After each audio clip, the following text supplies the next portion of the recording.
So we're on the little subway that goes between the Capitol and Senate office building. It goes back and forth all day, never gets anywhere. And in some respects, it's a pretty good metaphor for our progress in Congress to deal with the federal deficit and the amount of debt we have. Back and forth, same thing year in and year out. I'm about to go vote on a piece of legislation that allows us to raise the debt ceiling and to continue spending well more than we take in. I'm going to be voting no on that.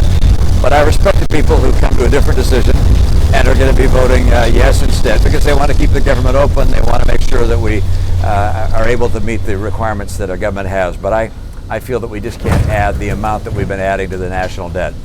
And the reality is that if we want to finally get a grip on the amount of deficit we have and the debt that we have as a country, we're going to have to focus on the big parts of government spending that aren't even part of the budget deal at all.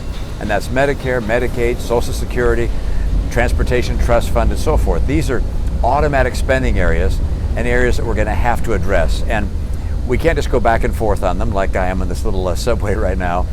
We're going to have to actually, I think, put in place a new process, an entirely new track, if you will, to say, okay, let's look at these areas, these trust funds, the automatic spending we have in Washington, and find a new way of dealing with it, as opposed to every few months or every half a year come back and put together some kind of an emergency piece of legislation that raises debt ceilings, raises spending levels, raises appropriations.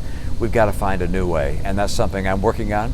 Hopefully I'll get some other senators to join with me, but I can tell you this, we're going to work on it long and hard. All the best.